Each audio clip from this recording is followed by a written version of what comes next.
It is the year 3,563,722 BCE, and a male Australopithecus africanus emerges from a sparse cluster of woodland in the savannah.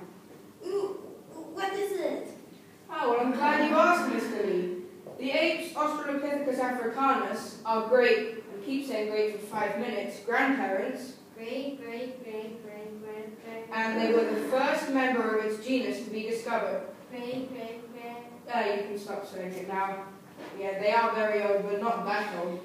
This species of Australopithecus is crucial to understanding more about human evolution, as later generations of Australopithecus with the Homus genus, may have well been evolved from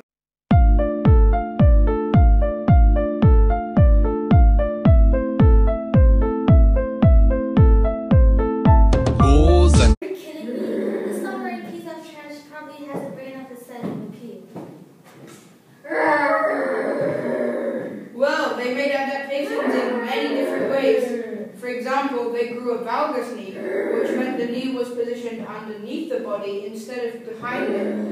This meant that the Australopithecus species walked more upright. Oh, so it's not such a waste of space after all. That's right. Australopithecus africanus are our ancestors, and were discovered in 1924 in South Africa. They were dated to have lived around 3 million years ago. And you know what they say about respect your elders? Whatever. Can we move on now? I have just about had enough of old Mr. Cuckoo over here. He can't even take my watch. Look. Yes, of course. This ties in nicely with the next person we've come to visit. Now that the genus Australopithecus have evolved to walking on 2 legs, 2 of their arms are now free, and what should happen next? But they decide to pick things up, as we're about to find out. Romantik, Candlelight Dinner, all das willst du von mir, aber geben tust du nichts. Valentinstag, ja das. Wow, he looks different. Yes, we have now moved forward about 1 million years into the year 2,056,845. Oh, so this guy's like a craftsman? Not exactly. What you see before you is Homo habilis, whose name derives from the Latin habilis, meaning handy or able. And he's special because Homo habilis was the earliest species with the genus Homo, the same genus that we have. Oh, so I guess he looks a bit like us? Yeah, the first skeleton of this species was found in Kenya. Homo habilis actually adapted to better suit their environment. He had a straighter, more vertical forehead, a jaw that protruded less. However, he was more like our ancestors than they were to us. I knew it. Although his big toe was aligned with his other toes, he had tendons that pulled his palms closer to his forearm, which helped him with climbing. However, his fingers and thumb did become noticeably stronger, allowing him to pick up rocks and sticks and, of course, smash them. They're starting to learn things now.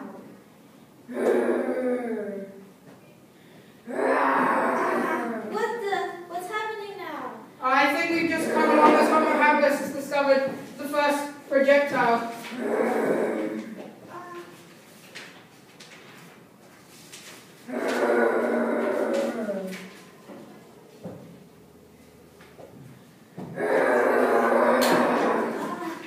I think we better get out of here. Yeah. Mag ja ganz nett sein, aber ich verrat dir, Baby, uns Männer lässt das kalt. Versteh mich jetzt nicht falsch, wir Männer tun heut all.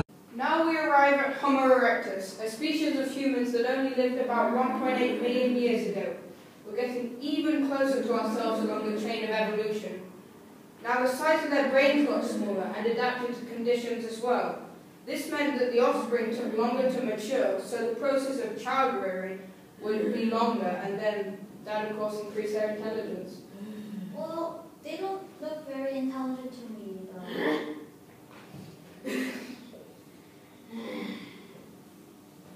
They actually understand? Yeah, I forgot to tell you. Homo erectus was the first species who managed to understand a form of language, or what we would regard as language. They were also the first hominin species who travelled outside Africa. There have been remains discovered of Homo erectus skeletons as far away as China. Well, look, I know you don't really understand me, but how did you get such cheap flights to China? I really want to go to China. Homo erectus moved about entirely on foot and used tools for hunting and butchery. But let me tell you about Homo heidelbergensis. Lässt doch, wir wollen auch etwas zurück. Wir brauchen gar nicht viel, keine Romantik, kein Stil. Mit Wow, he looks exactly like me. Yes, we've now arrived to Homo heidelbergensis, which were a species that were very close to the Homo sapiens. They were faster and stronger than us, and their average IQ was probably the same as our geniuses. They also invented useful tools and developed the technology of the time. They had thick head bones and may have hunted, but paleontologists are not quite sure. You're still not more clever than me, right?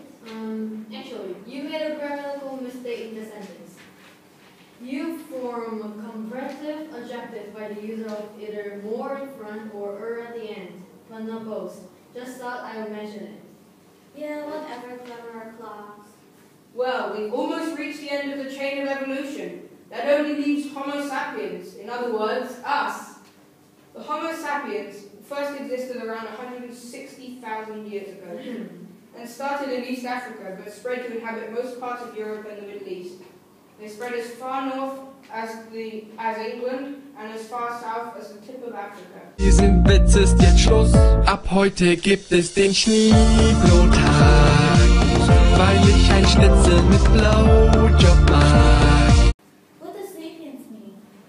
It's the Latin word for knowing. Our skulls evolved to become rounder, accommodating a larger brain. The idea is that we have more knowledge and intelligence and the ability to learn from our predecessors.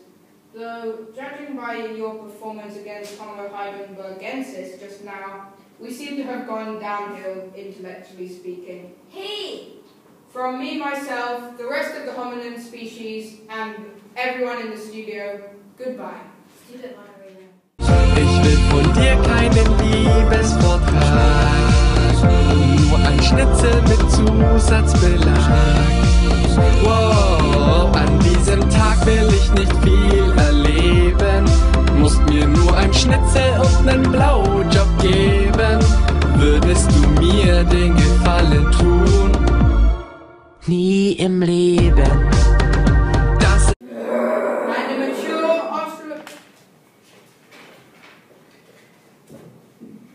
Wow, he looks different. Yes, we have used tools for hunting and butchery. But let me tell you about Homo heidelbergensis. Okay. Oh, no. Okay, bye.